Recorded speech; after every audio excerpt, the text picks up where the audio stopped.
Assalamualaikum warahmatullahi wabarakatuh. Selamat pagi, salam sejahtera untuk kita semua. Materi geografi kelas 11 KD3.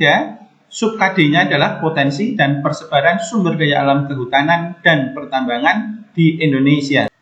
Kita awali dari potensi dan persebaran sumber daya alam kehutanan.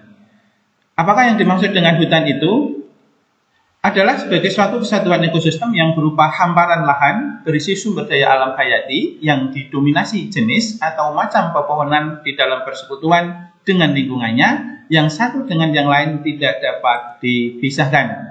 Hutan memiliki manfaat dan fungsi yang sangat besar. Yang pertama sebagai penghasil oksigen dan menyerap karbon dioksida, menyimpan air dan menjaga siklus kehidupan, sebagai cadangan air juga, sumber pangan dan pekerjaan manusia, sumber obat-obatan, habitat flora fauna, dan tempat wisata, penelitian, dan pendidikan. Potensi yang dimiliki oleh sumber daya alam hutan ada dua. Yang pertama adalah kayu, yang kedua nanti non-kayu. Kayu dapat dimanfaatkan untuk bahan bangunan, bahan baku kertas, dan juga bahan baku industri mebel. Kayu jenis apa yang paling tinggi nilainya? Antara lain kayu jati, ini di daerah Jawa, khususnya Jawa Tengah, Jawa Timur, di luar itu Bali dan Nusa Tenggara. Kemudian kayu meranti, bengkirai kanver di Sumatera Kalimantan, dan kayu cendana. Ini berbagai jenis contoh kayu jati, kemudian ini ada kayu bengkirai yang masih gelondongan, belum diolah. Ini kayu kamfer dan bengkirai yang sudah diolah. Kemudian di luar itu ada potensi sumber daya hutan non kayu, meliputi buah-buahnya, getahnya, kemudian jamur yang ada di sana, damar, kemudian rotan, daun-daunnya untuk obat-obatan dan sebagainya, bunga dan lain-lain. Kemudian ini jenis potensi non kayu yang bisa diambil ya, getah bisa dimanfaatkan untuk ban dan lain-lain. Persebaran hutan di Indonesia ada 5 kalau kita kelompokkan ya jenis hutan di Indonesia. Yang pertama adalah hutan hujan tropis. Hutan yang sangat lebat, pohonnya tinggi, berbatang besar, bawahnya gelap, lembab, dan bahkan terdapat semak belukar. Ini jenis pohonnya ada bengkirai, meranti, ulin, terem besi, dan sebagainya. Wilayahnya hutan hujan tropis di Indonesia adalah Sumatera, Kalimantan, Sulawesi, dan Papua. Ini gambaran hutan hujan tropis, sangat rindang, lebat, dan kita hingga saat ini memiliki sekitar hampir 40 juta hektar. Yang kedua adalah hutan homogen, adalah hutan dengan ciri tumbuhannya sejenis, di musim kemarau daunnya meranggas dan rimbun di musim hujan. Contohnya adalah hutan jati, pinus, kemudian juga ada sengon dan lain-lain. Wilayahnya adalah khususnya Jawa Tengah, Jawa Timur, wilayah lain di Jawa Barat juga ada, di DIY, Bali, dan Nusa Tenggara. Ini jenis tanaman jati yang hijau di musim penghujan dan meranggas di musim kemarau. Yang ketiga adalah sabana ya. Sabana itu adalah suatu padang rumput yang diselingi beberapa jenis pohon dan semak. Ya. Fungsinya atau potensinya di daerah sabana adalah untuk peternakan. Wilayahnya adalah di NTB dan di NTT. Ini gambarannya sebuah sabana. Kemudian yang berikutnya adalah stepa. Stepa itu padang rumput yang sangat luas, curah hujannya sangat sedikit. Potensinya itu untuk peternakan. Wilayahnya itu di NTT dan yang paling luas di Pulau Sumba. Ini ya, jadi stepa di Pulau Sumba. Berikutnya dan yang terakhir adalah mangrove, itu adalah hutan bakau.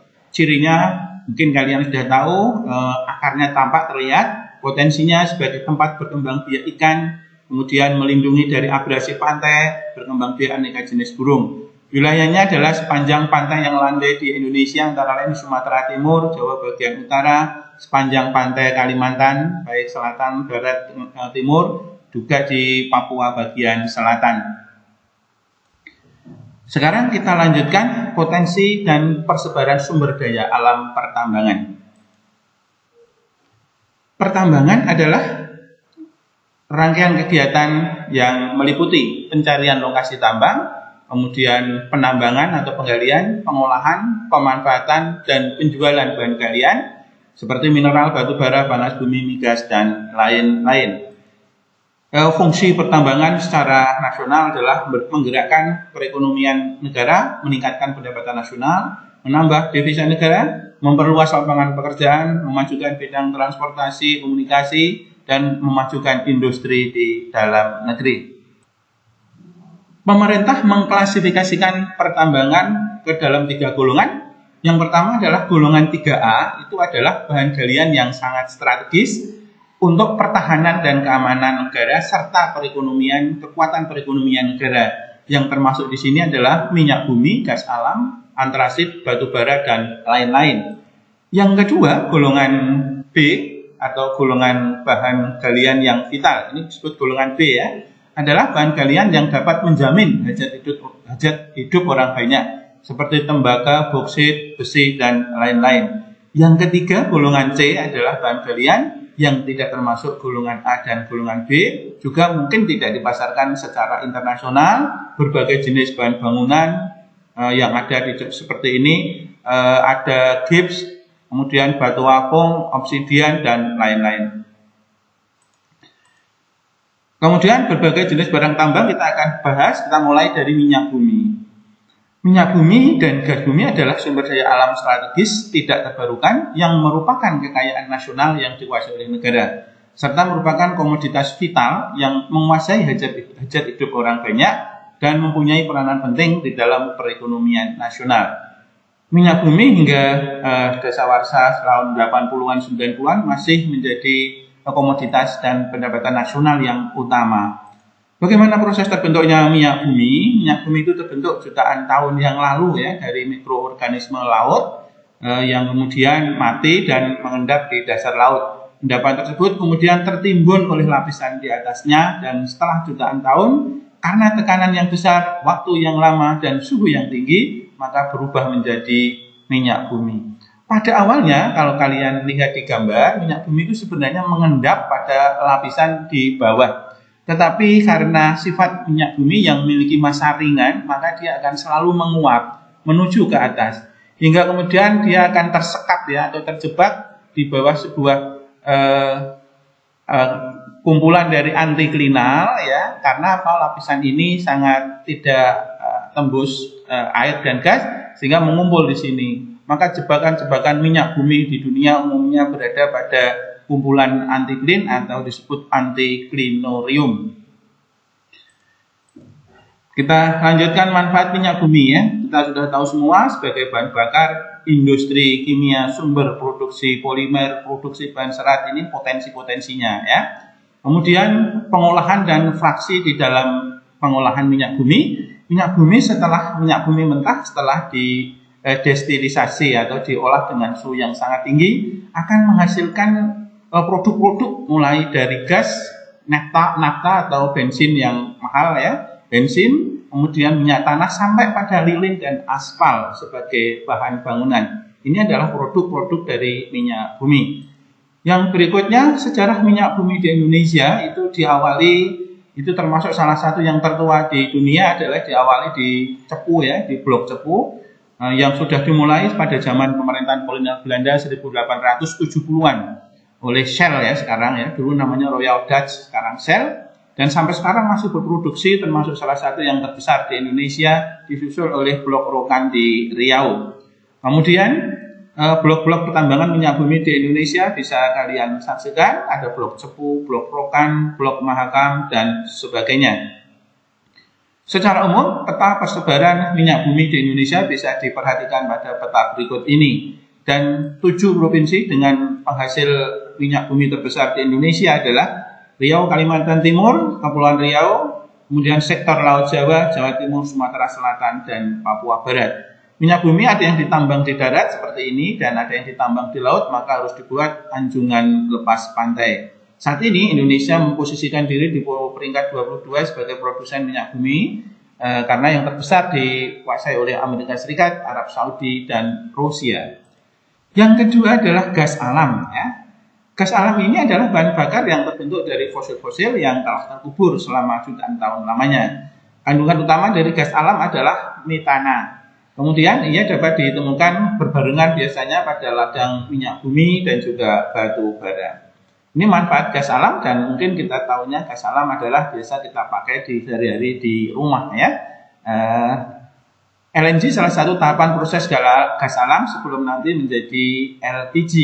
Ini prosesnya, gas alam akan ditreatment atau dimasukkan dalam separatur, kemudian hasilnya adalah dapat kita lihat ada fraksi-fraksi atau produk-produk dari gas alam seperti LNG, CNG, kemudian gas pipa lain. Gas pipa lain ini gas yang disalurkan ke pipa, dan yang sudah kita ketahui kalian itu pasti LPG yang kita pakai sehari-hari di rumah.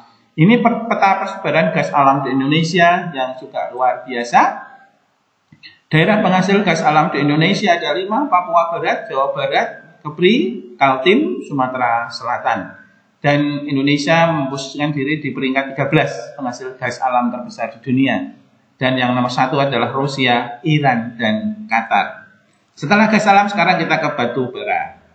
Adalah batuan sedimen yang dapat terbakar, terbentuk dari endapan organik, sisa-sisa tumbuhan, dan unsur utamanya karbon, hidrogen, dan oksigen. Ini adalah gambar batu bara. Proses terbentuknya ada tahap biokimia. Ya, tahap biokimia ini adalah proses terbentuknya gambut, ya, karena sisa tumbuhan yang mengendap kemudian menjadi gambut. Yang kedua itu tahap geokimia atau pembatubaraan, di mana ini adalah gabungan dari proses biologi, fisika, dan kimia, yaitu adanya pembebanan atau tekanan pada lapisan gambut tadi, kemudian waktu yang lama dan suhu yang tinggi, maka berubahlah menjadi batu bara. Ya, jadi ketika tanaman di rawa dan sebagainya, kemudian tertimbun selama bertahun-tahun, berubah menjadi lignit, dan kemudian karena waktu yang lama, suhu yang tinggi, maka berubah menjadi batu bara. Dan tahapan batu bara ada juga yang mengklasifikasikan menjadi 5. Kalau 5 prosesnya adalah pembusukan, pengendapan, dekomposisi, geotektonik, dan erosi. Kemudian kita lanjutkan, ini adalah potensi batu bara sebagai produk gas, bahan bakar, pabrik, dan lain-lain gitu ya. Metode penambangannya ada 2. Tambang dalam yang tertutup dan tambang luar yang terbuka.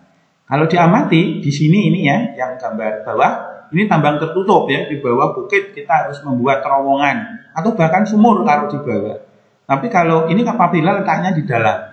Tapi kalau letaknya di luar, kita bisa melakukan penambangan secara terbuka, di mana hutan vegetasi kita singkat, kemudian hasilnya kita ambil. Itu adalah batu bara. Peta persebaran batu bara di Indonesia umumnya terjadi di Sumatera dan di Kalimantan, dan 4 daerah terbesar adalah Aceh Barat, Sawah Lunto di Sumatera Barat, kemudian di Sumatera Selatan, di Papua Barat, dan Indonesia produsen batu bara nomor 4 di dunia setelah Cina, India, dan Amerika Serikat. Kita lanjutkan dengan biji besi. Apakah itu biji atau biji besi adalah bahan yang digunakan untuk membuat besi? Potensi apa yang dimiliki oleh biji besi? Adalah sebagai bahan baku pembuatan besi baja, besi sendiri, dan berbagai macam besi tuang, besi tempa, ya, bahan baku otomotif, dan sebagainya. Penghasil biji besi di Indonesia ini ya bisa disaksikan di Cilacap, Cilegon, Pulau Derawan, Kaltim, Pulau Seduku, Kalimantan Selatan, dan lain-lain. Ini gambaran dari produk bahan mentah biji besi, kemudian diolah pada tanur yang tinggi sehingga menghasilkan balok-balok besi sesuai dengan keperluan. Berikutnya adalah aluminium. Adalah unsur kimia berupa logam ringan dengan lambang Ai dengan nomor atomnya 13. Adalah elemen yang berjumlah sekitar 8%, terbanyak ketiga yang ada di muka bumi. Ini gambar aluminium, ada aluminium foil juga. Kemudian pemanfaatan aluminium dalam kehidupan sendiri-sendiri. Ini potensinya ya, untuk kabel bertegangan tinggi, untuk bahan bangunan, pintu, jendela, ya, kusennya juga. Kemudian bahan pesawat terbang ya, karena ringan dan kuat gitu ya, perabot rumah tangga dan sebagainya. Ini gambaran produk aluminium dan persebaran aluminium di Indonesia, utamanya adalah di Sumatera Utara, Papua, dan Papua Barat. Selanjutnya adalah timah. Timah atau disebut timah putih adalah logam pos transisi keperaannya bisa ditempa, tidak mudah teroksidasi dalam udara, dan sehingga tahan akan karat. Ini timah, nah ini bisa untuk peluru kelas menengah sampai ringan. Kemudian untuk bandul pada orang-orang yang hobinya memancing seperti ini produk-produk timah yang merupakan olahan. Potensi timah untuk lapisan produk baja, komponen logam ringan, kemudian sebagai bahan kemasan berbagai hal ya. Ini timah-timah batangan yang sudah diproduksi, Dan ini produk-produk timah yang bisa kita jumpai dalam kehidupan sehari-hari. Penghasil timah di Indonesia sudah kita ketahui sekitar Babel ya, Bangka dan Belitung, kemudian juga di Kepulauan Riau. Indonesia adalah penghasil timah kedua di dunia di bawah Cina. Berikutnya adalah tembaga. Tembaga adalah unsur kimia yang berbentuk logam dengan lambang ya, Cu atau kuprum sebagai penghantar panas yang baik. Ini tembaga bisa dimanfaatkan untuk alat-alat seperti ini, untuk kabel. Ini tembaga batangan, potensinya bisa dilihat, penghantar panas yang baik, listrik yang baik, bahan baku pembuatan uang logam. Kemudian ini adalah produk-produk tembaga ya, yang ada dalam kehidupan kita. Dan penghasil tembaga di Indonesia bisa disaksikan di Sumatera Utara, Jawa Timur, NTB, Kalteng, dan daerah Sulawesi. Dan negara penghasil tembaga terbesar di dunia adalah Chili. Kita lanjutkan sekarang setelah tembaga adalah nikel. Nikel ini adalah logam putih keperakan, mengkilap, dan bersifat tahan karat. Nah, dalam kemurniannya, nikel bersifat lembek, kemudian dipadukan dengan besi, krom, dan logam lain, maka dapat menjadi baja yang keras dan tahan akan karat. Ini ya, bahan mentahnya. Sebenarnya produknya cair. Nah, kemudian bisa dipakai untuk melapisi bahan yang kuat seperti besi supaya tidak karatan ini ya. Ini logamnya, penggunaan nikel dalam kehidupan sehari-hari. Ini potensi nikel, pembuatan stainless steel, koin dan sebagainya, campuran besi baja. Ada penghasil nikel di Indonesia di daerah Sulawesi ya, Kolaka, Sulawesi Tenggara, Surwaku, Sulawesi Selatan, di Papua Barat, Maluku Utara, dan Sulawesi Selatan. Indonesia produksi nikel nomor 6 di dunia, yang tertinggi di dunia adalah Filipina.